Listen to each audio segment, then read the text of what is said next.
Of course, there has been a lot of action this week with regards to Democrats basically destroying their own agenda, led by the president himself. Joining us now to talk about that is David Sirota as part of our partnership with The Daily Poster. He, of course, is founder and editor of The Daily Poster. That's Great right. to see you, David. Yep. Good to see you, David. Good to see you. So you also, in addition, you're a man of many talents, skills, and projects. And along with The Daily Poster, you've been working with Alex Gibney on a new podcast that I think is essential listening for everyone that tracks how the financial crisis led us to this moment of political hell that we're living through now. First, tell us a little bit about that project, and then I want to dig in on this Rolling Stone piece that the two of you co-authored. So the project is called Meltdown, and what it basically it tracks is how the financial crisis obviously happened, and then the Democrats, their response. And the Democratic Party's response to the financial crisis was largely to boost Wall Street, betray many of its campaign promises, which created the conditions for first the Tea Party backlash and then Donald Trump's ascent. And the reason this is obviously relevant now is because those who ignore history are doomed to repeat it.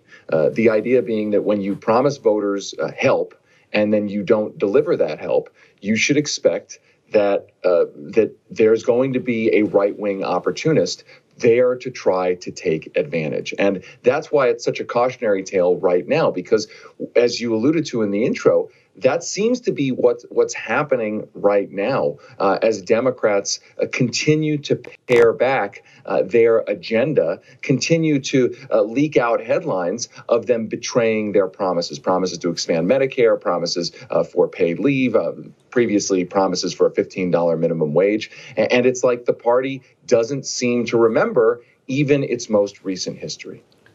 Yeah, and along that lines, this is an auspicious time for us to be talking, and let's put that Rolling Stone piece up there on the screen, which is that we just got the contours, David, of the Biden bill. What exactly do you make of it in the context of this piece that you guys are working on together? Well, as far as I can tell, the proposal that Biden is pushing is about half of what the $3.5 trillion bill was supposed to be, just on the top line. I mean, we've now gone from a $6 trillion proposal to Manchin saying he could accept $4 trillion, to $3.5 trillion, down to $1.9 trillion, and now we're at $1.75 trillion, according to the White House. Things that have been taken out, the much promised drug pricing provisions, the provisions to allow Medicare to negotiate lower prices for prescription drugs. The paid leave stuff is out. Some of the strongest climate stuff is apparently out.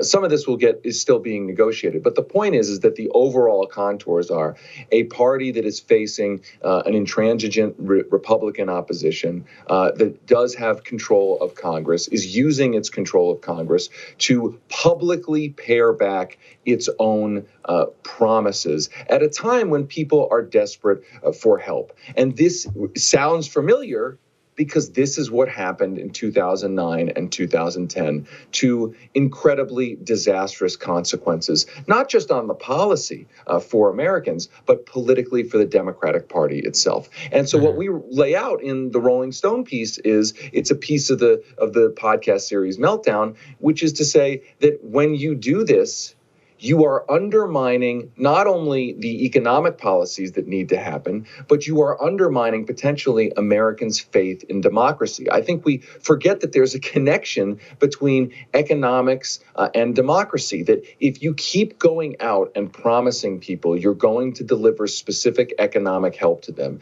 and then you keep getting into power and siding with your corporate donors and do not provide that help to people, then you turn around and you say, we got to protect democracy, there are going to be a lot of voters who say, I just used democracy to vote you in.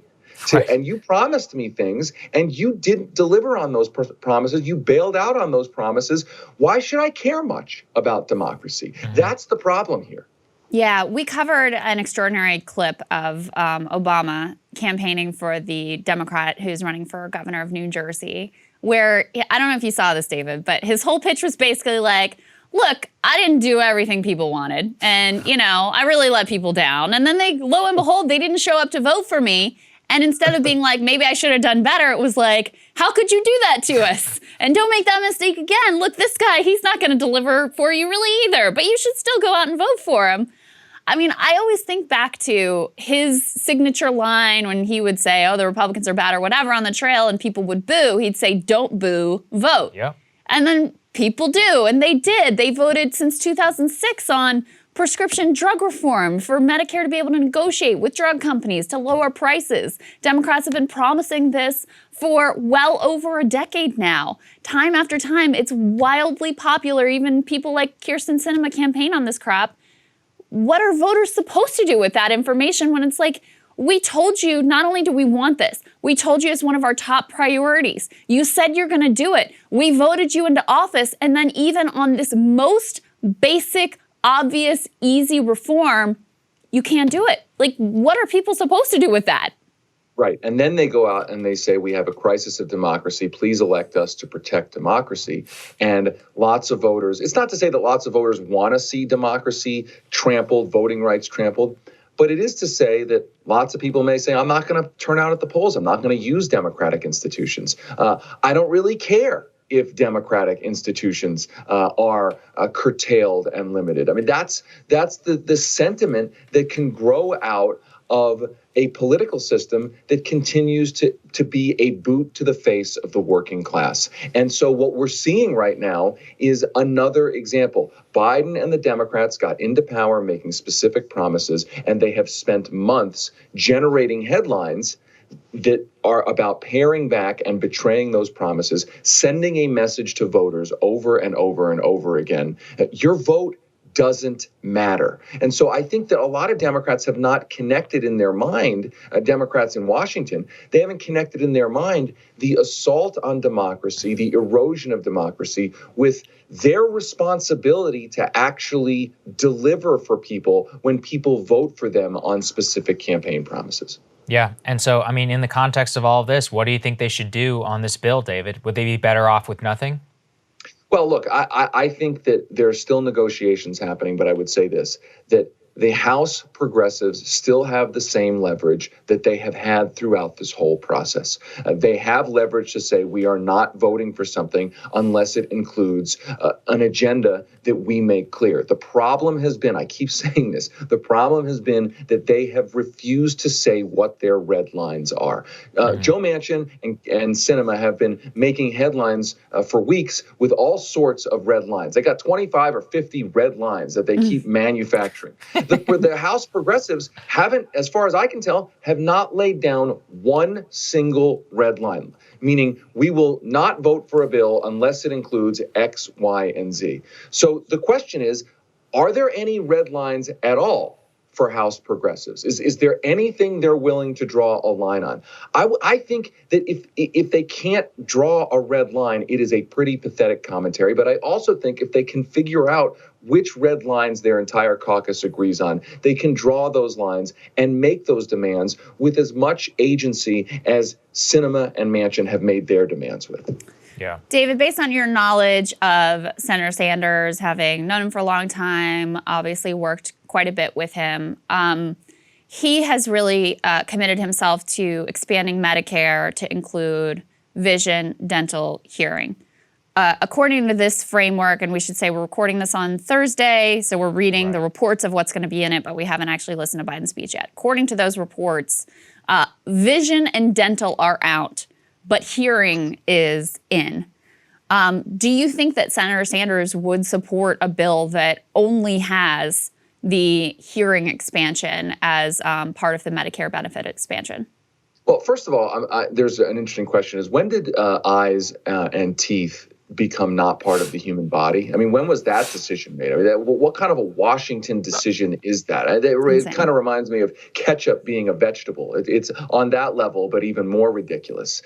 So as it relates to Bernie Sanders, I mean, I think this is a big moment for him. I genuinely believe that the expansion of Medicare is not just important for the policy itself. It's important for the entire campaign for Medicare for All, which millions of people believe in and we're told to believe in, rightly so, via his campaign. So I think that there being not a real Medicare expansion. I mean, there's a small, it looks like there's a small Medicare expansion, but not having a real full Medicare expansion to cover things, medical services for parts of the human body, that is a potential problem for not just the policy today, but for the effort to expand Medicare, ultimately the long-term effort for Medicare for all. And so I think he's going to have to consider that. I think he probably is considering how much of a line in the sand to draw, because if you don't get a real Medicare expansion in this,